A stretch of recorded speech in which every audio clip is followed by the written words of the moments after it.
Hey guys, Derek here. I just got home from watching Spider-Man No Way Home, and wow, I am blown away. I freaking love this movie. I think I can immediately slot this one right up there with Spider-Man 2 and Spider-Man Into the Spider-Verse as like the best Spider-Man movies ever made. I think I'll need maybe a couple more rewatches to determine exactly where I think it slots in with those three. Right off the bat, I think I would say either number one or two with Into the Spider-Verse. I think this film just hits on all of the right notes of like what a Spider-Man story is.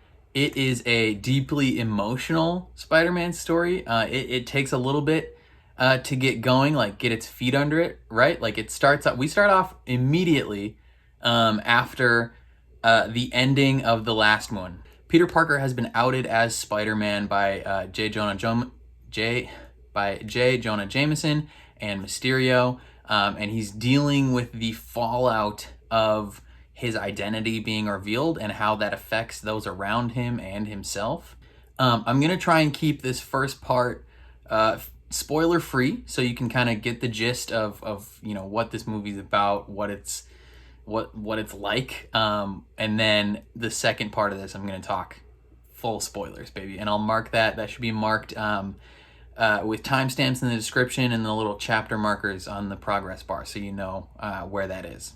But yes, so this is a very emotional Spider-Man movie. Like I saw some reviews that said it was emotional going into it, and I was thinking like, okay, how emotional can it really be? Because coming into this movie, I have not been the biggest fan of Tom Holland's portrayal of Spider-Man. I generally enjoy him as the character. I think he's pretty good as Spider-Man, and his appearances in some of the bigger films I thought were fun, and he did really well. But like his solo stories in particular, I wasn't the biggest fan of. Homecoming. I enjoyed Homecoming, actually. I think I'd probably give Homecoming like a 7 out of 10. It was just like a fun breath of fresh air to have Spider-Man back in the MCU. Spider-Man Far From Home, I was not a fan of that movie. Like it didn't feel like Spider-Man. There didn't feel like there was very much emotional significance to that film at all. So going into this film, not being the biggest fan of his first two solo films, and kind of just being like generally pleased, I guess, with his other appearances in the MCU. I went into this with an open mind, and heard it was going to be emotional. And the first part of it wasn't super emotional. I was still happy about what was happening, but then about midway through this film, the emotions hit you like a truck. This is the best Tom Holland has ever been as Spider-Man. In my opinion, it's the first time he's really actually had to show any emotion as Spider-Man. In most of the films, he's been in distress, but he hasn't had to really flex that acting muscle, if that makes sense. But in this one, he hits it, and it's so genuine, and it feels very real, and it feels like he's drawing upon some personal experience somewhere, because it is fantastic. But at the core of this story, it is very much the classic tale of Peter Parker and Spider-Man, and the duality of that, and how does Peter cope with being like truly being a superhero and trying to live his regular life, and the sacrifices that he has to make as Spider-Man. They kind of played that off a little bit in the first film, where he kind of has to grapple with like being a regular high school kid, right? Like, but it was kind of more lighthearted, played for laughs for the most part, not too deep into that. This one, similar to, I think probably why it feels so much like Into the Spider-Verse or Spider-Man 2, is they really hit home with what the the cornerstone of what it means to be Spider-Man, and that is self-sacrifice. You know, being Spider-Man comes with this greater sense of responsibility. You know, with great power, there must also come great responsibility. And that that line is so prevalent in this movie. Like the theme of it, I mean, obviously they say that in the movie. Spoiler, sorry. But it, like, you really feel like what it means to be Peter Parker, and the choices that he has to make in order to live that life. But picking up at the end of the last movie, his identity has been outed. It starts off with a very hectic, frantic sequence of him trying to flee reporters and the police and all that stuff, and just kind of freaking out with his family and Aunt May and Ned and not Zendaya, MJ, well, played by Zendaya, but like it's a lot of fun sequence, you know, obviously very chaotic, and then, you know, the whole first part of the movie is just kind of dealing with the fallout of what that means for Peter Parker's identity to be put on display for the world. Obviously, if you've seen the trailer, you know he enlists the help of Doctor Strange to make everyone forget that he is Spider-Man, and the consequences of that action are deeply felt. If weirdly resolved pretty neatly, in a sense. You know, I thought there was going to be a little more permanence to the breaking of the universe, if that makes sense. But there wasn't. But that's, you know, not a huge deal. I think the main point of this story was the theme of self-sacrifice as Peter Parker Spider-Man. Like I said, Tom Holland, the best he's ever been as Spider-Man, as Peter Parker, fantastic. Zendaya and Jacob Batalon as MJ, and those two as MJ and Ned, they were again great. You know, a nice everyman foil to Tom Holland's you know, kind of out of his element air that he carries with his Spider-Man, like the slightly overwhelmed all the time feeling.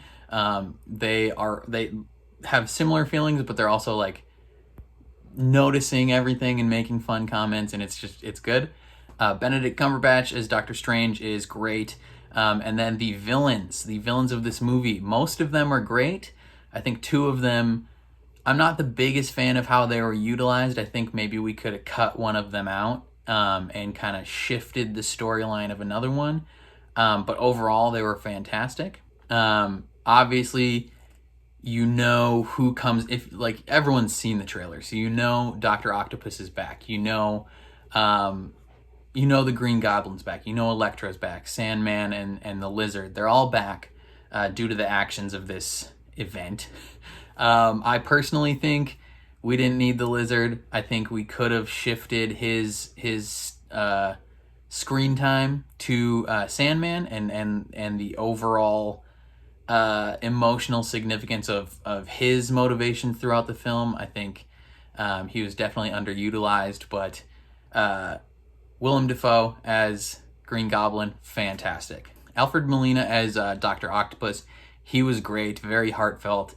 Jamie Foxx as Electro was way better than the last one, even though I didn't mind his portrayal of Electro in the last film. I know a lot of people hated it.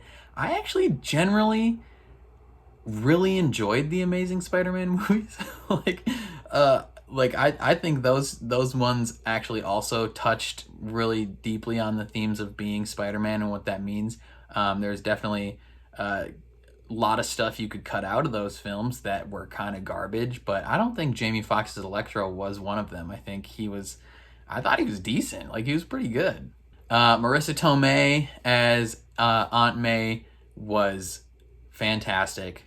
Just her interactions with Peter and the events that happened throughout this film were very, very heartfelt and carried a lot of weight in the overall film. And then there were, I don't know if I can say, there were other characters in the film that interacted with Peter and each other that provided a lot of levity and heartfelt wisdom and advice and kind of carried the back half of this film in a sense and helped provide Tom Holland's Peter with guidance, if that makes sense. Yeah, and then just I don't know. It was great.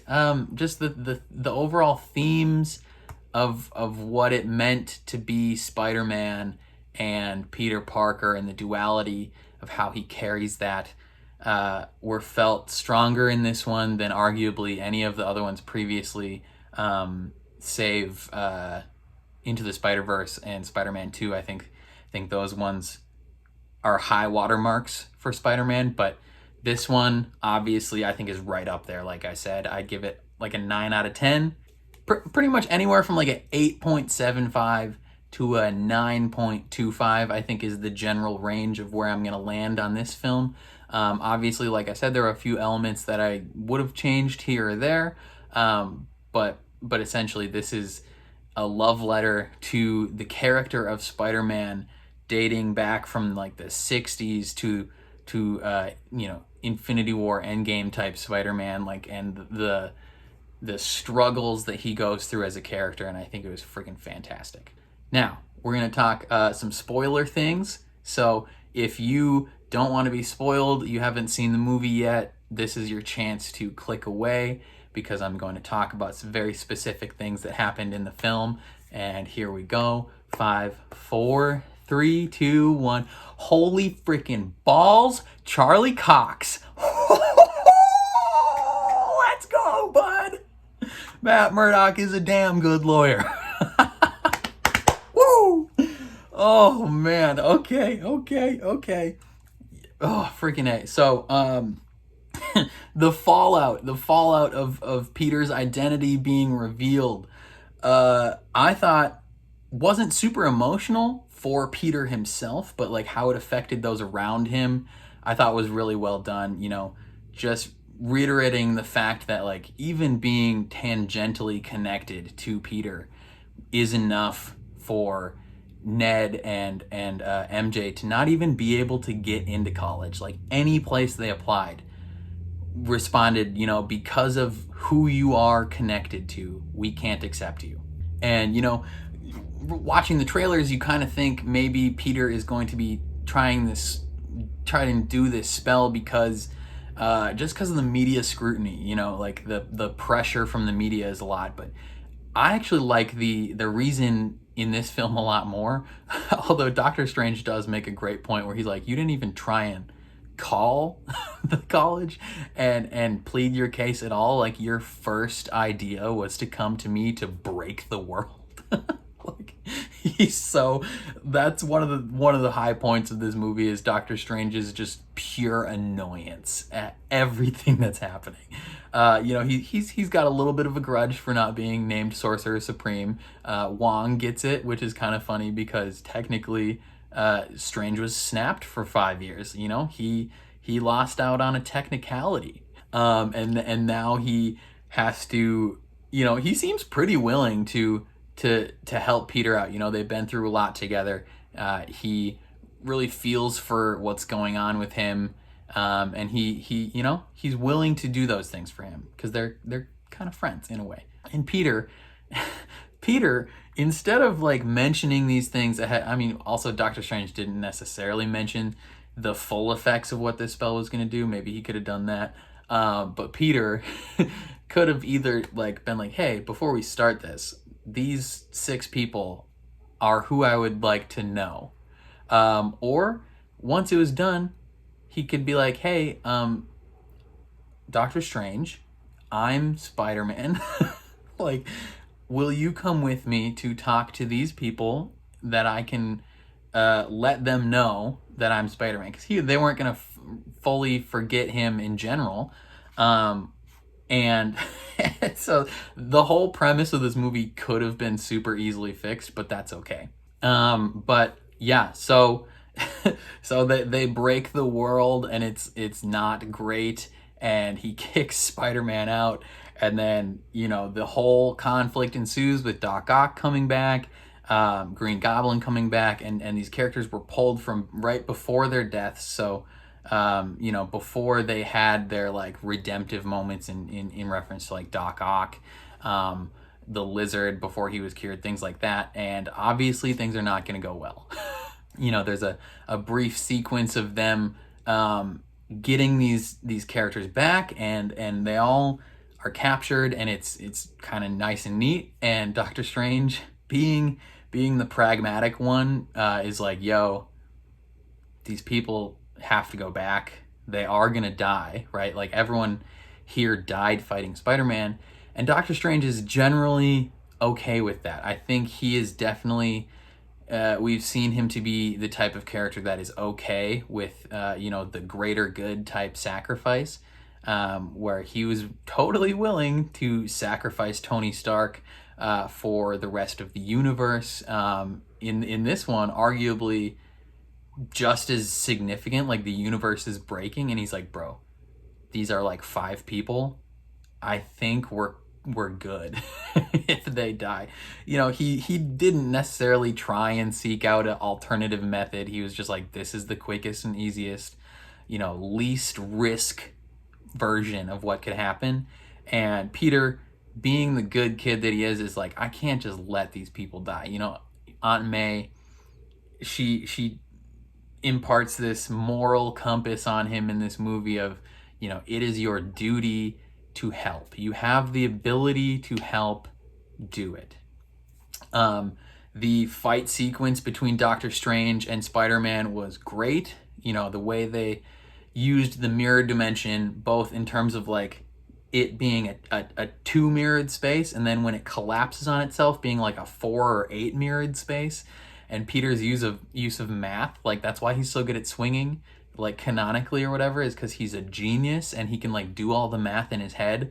At a certain point, it's probably just natural, but like he traps Doctor Strange in this thing for like most of the movie. And he develops this plan to try and fix these people of their flaws so that they don't have to die when they go back to their world.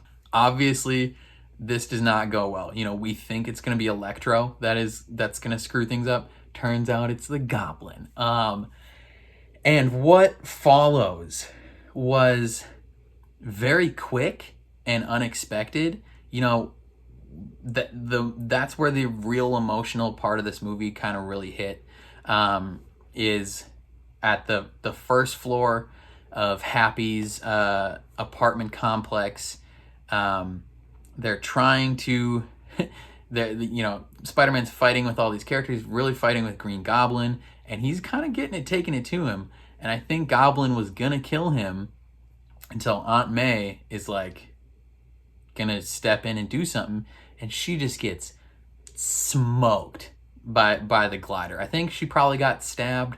They didn't really focus too much on her specific injury, other than she just got railed by this thing. And Goblin escapes, and Peter stops an explosion, and you think May is gonna be fine. She seems to be up and about and like alert, but you can clearly tell a little something is wrong. And at that point, it becomes apparent that it's just the adrenaline keeping her going. And the scene where she passes, very reminiscent of 2 things that I immediately came to my head was the scene in the Spider-Man PS4 game when Peter watches Aunt May die. Just the emotion. I think they drew on that for a lot of reference, honestly. Just like focusing a lot on the emotion of Tom Holland's face as Peter, like the realization, but also like bargaining in that scene of like trying to bargain with Aunt May to come back to life, and just the realization that she's not gonna make it. And then the second thing that it reminded me of was the death of Fitz in Agents of S.H.I.E.L.D., where she's repeating things that she's saying, you know, like she keeps saying the same thing, and it's just like she's lying in rubble and just like oh, you know, like I just my head or whatever. I forgot her exact words, but she just keeps repeating the same thing, and it's just like, oh. And then we see, you know, he has to kind of get out of there because I think it was Department of Damage Control or the SWAT team. They didn't specify necessarily who it was, but they had guns and they started shooting Peter. We kind of just like moved on from that, honestly, pretty quickly. And then we go to probably like the biggest, most significant aspect of this film, and that is the introductions of Andrew Garfield and Tobey Maguire's Spider-Man Peter Parker, and my theater erupted.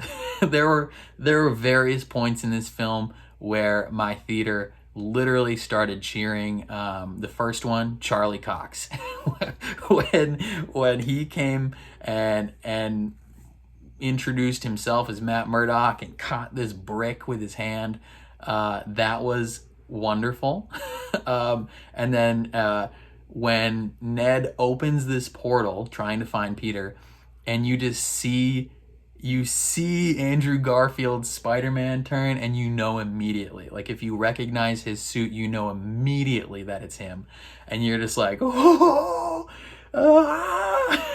There's just a fun little moment between him and the two kids where he's trying to convince them of who he is, and they're like, you know what, let's find the actual Peter, and they open it up and Tobey Maguire steps through, and you can tell definitely that Tobey has aged, right? Like it's been 20 years since his film, and even in his trilogy he seemed a little old for the character he was playing.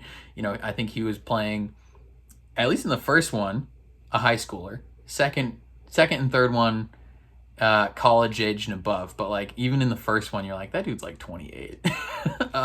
So he definitely looks older. He is the grizzled, wise version of Peter, the kind Peter in this film, and the little interactions between those two.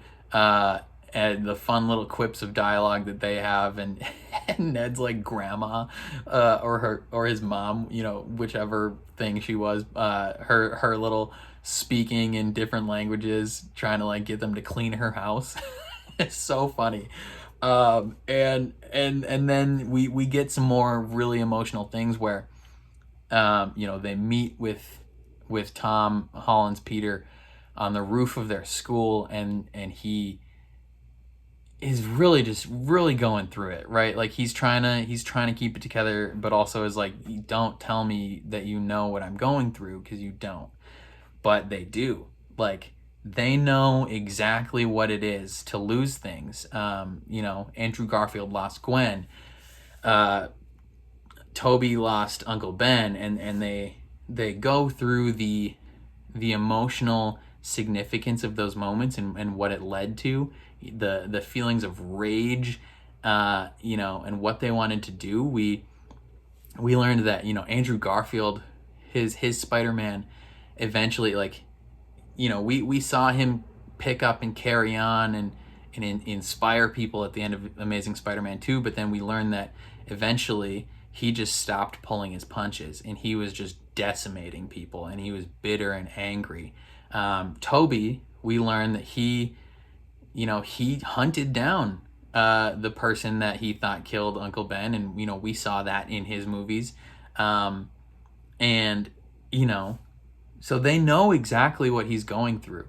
And we kind of get this idea that maybe the parental figure of Peter Parker dying is like a kind of like a nexus point. It's like a fixed point, where they all had someone say, with great power there must also come great responsibility, and then like immediately die.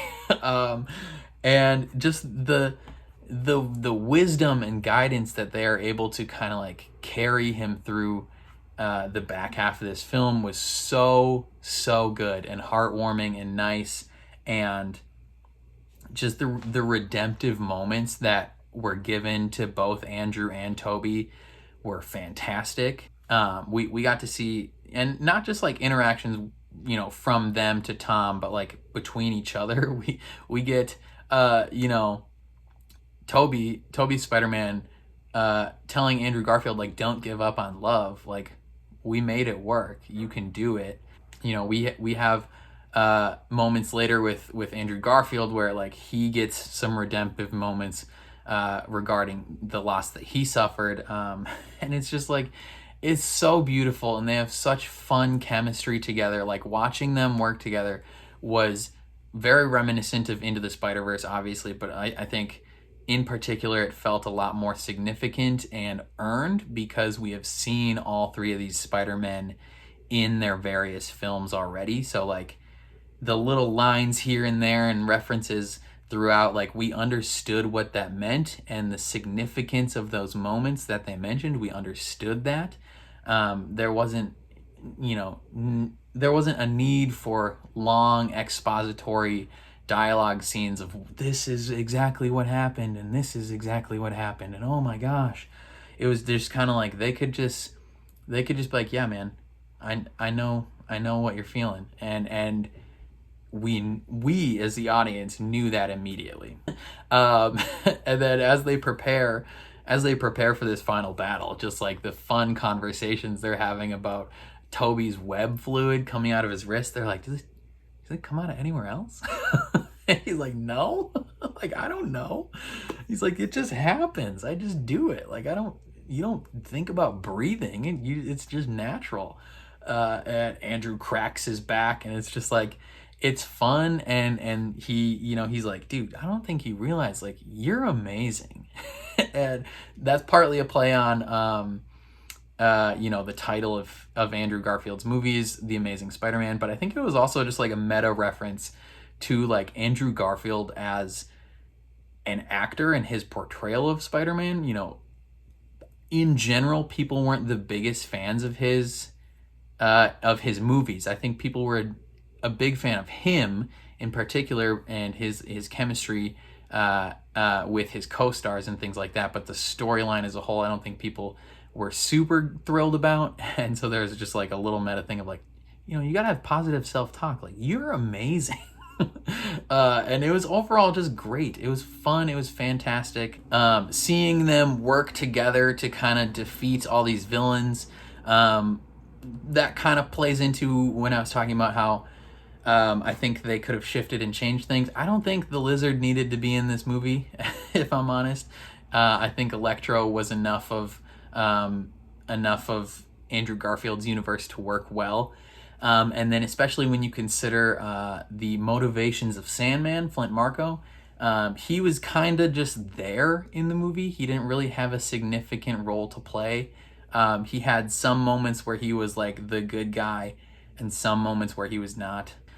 His main motivation was just to get back to his universe, because he didn't die at the end of Spider-Man 3. Like, he was not killed. So he's like, I got no qualms with going back, bro. Like, hit that button. I'm trying to see my daughter. And a lot of his stuff was also CGI. So I don't even know if they like needed him to be there, which felt kind of weird. You know, in the Raimi Spider-Man movies, like, he very much could like turn into sand and do that type of thing, but he would come back to like the form of a regular dude. So I think if they would have taken the Lizard out and given a little bit more screen time to Sandman and really took a little more of a deep dive into his motivations of wanting to get home and see his daughter. I mean, we did have those motivations in Spider-Man 3, but a lot of people don't really remember that, if I'm honest. You know, I remember it, but I don't think a lot of people remember the specifics of like his motivations in that movie. So like bringing those motivations back for this movie, I think would have worked a lot better, and it would have made the villain side of things feel a little less crowded. And then just kind of like the overall like dispatching of those villains happened a little quickly. Once they figured out how to work together as a team, get like curing these people of their afflictions or whatever happened pretty fast. And then the biggest kind of climax of the movie was Peter, Tom Holland's Peter, about to kill Green Goblin. He's so mad at him for killing Aunt May that he's going to impale him with the glider. Like, he's not pulling his punches, he's beating the shiz out of him. And right as he's about to slam this glider down on him, Tobey Maguire, his Spider-Man, stops him, and he's like, no, dude, like, you're done. Like, we're not doing this. This is not who you are. This is not what Spider-Man is. And I loved that. Like, the moment where Spider-Man could at any point just give in to that rage and that despair and heartbreak, and he's about to, and then he stops himself in a sense. The grizzled, older, wise version that has been through all of it and knows that it's not going to make it any better stops him, and he gets stabbed. And I thought for a moment, I was like, oh, is he gonna die? Like, is Toby gonna die? And then they kind of play that off for a little bit of laughs as well, where he's like seeing everything, that he's like, is that happening or am I dying? You're like, no, dude, that's happening. And it's just like, it was great. And in the end, in order to fix everything, they have to resort to kind of the nuclear option of everybody not just forgetting that Peter Parker is Spider-Man, but like forgetting Peter Parker completely. And he has beautiful goodbyes with his friends, and all the people fade away and into their own universes. He has really nice moments with the other Spider-Man where he's saying goodbye to them and just like thanking them for reminding him of who he is and what they do and why they do it. Freaking wonderful there. And yeah, kind of like the epilogue in a sense of this film is Tom Holland's Peter visiting his friends and them not knowing who he is and moving into his own apartment, which kind of looked like a little bit like the apartment from the PS4 game, if I'm honest. It was like a mix of that apartment and his apartment from Spider-Man 2 with Tobey. And he's kind of starting over, He technically like doesn't have an identity like within the government probably. So he has to like graduate high school, like take the GED, and try and get into college, I assume. Hopefully he'll get into MIT. And yeah, he visits his friends and they don't know who he is. And like just this, so it just touches on the core of Spider-Man stories. Like he always has to give up the things that he loves, and he can never have that. He can never have what he wants. Being Spider-Man means sacrificing everything, and it's just like, it's heartbreaking and it's sad, but it's also like beautiful because he makes that choice of being like, I'm Spider-Man. This is the life, man. And he makes a new suit and swings off to fight crime, and it's just like, all right, we're back. Very reminiscent of the end of Spider-Man, the Sam Raimi trilogy and Amazing Spider-Man, where they're just, the end of the movie is them just like, after everything they've gone through, going back out there, once more into the abyss, Spider-Man doing what he does. And it was so good. After that, they had some post-credit stuff with Eddie Brock as Venom. I have not seen Venom or Venom 2. I think I'll probably have to do some reactions on the channel for those movies. But we have Eddie Brock talking to Danny Rojas! Danny Rojas! If you have not seen Ted Lasso, you probably just thought that was an ordinary bartender. But no, it was Danny Rojas. Football is life. He is friggin' fantastic. I love him so much with all of my heart. And he's just trying to explain the MCU to Venom essentially, and then he gets sucked back into his universe, but a little bit of symbiote gets left over, which, you know, sets up future Spider-Man storylines, which is very interesting because Tom Holland, they have him set up like he's already filmed stuff, I guess, for other MCU properties, presumably Doctor Strange 2 or some other thing. Who knows? Maybe he is featured in any MCU shows. I don't know. But Tom Holland, I guess, has been quoted saying that he wants to take a break from acting for a few years or something like that and start a family and figure out what he wants to do with his life. Like, what? Like, how is that supposed to work? Because there's this previous report from like Amy Pascal where they're like, yeah, we have like 6 more Spider-Man movies with Tom Holland set up and ready to go. It's like, so what? What's gonna happen? And then the second final post-credits thing, I believe, was just a trailer for Doctor Strange and the Multiverse of Madness. And we see a lot of imagery in that, but the biggest, most significant thing that I think you can draw from that, I mean, you see stuff with Wanda, and because you know she's going to be in it, and they're going to interact, but I think the biggest thing we saw from that is evil Doctor Strange.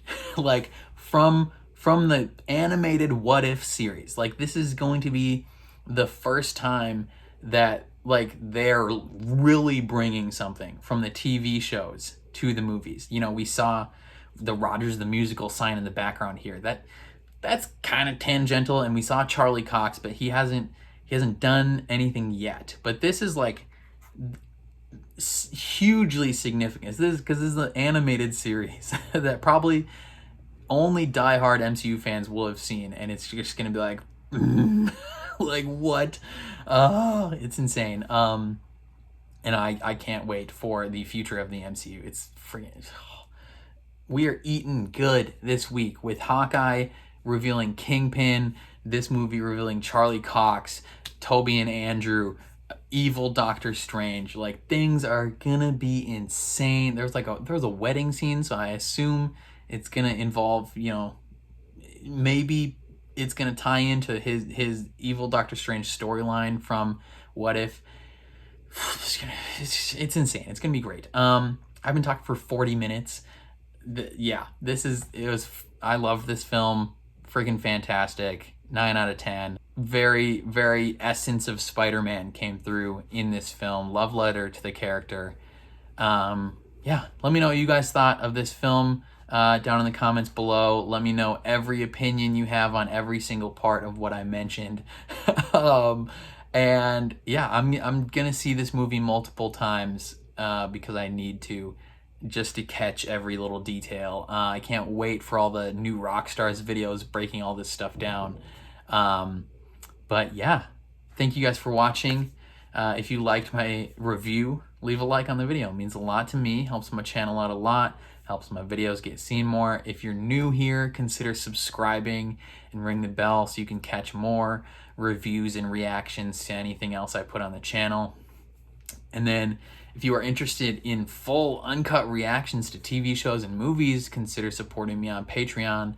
That's where I post all those. On my Patreon, you can also become a super supporter and get featured in every single one of my videos. But other than that, thank you for watching, and I will catch you guys next time.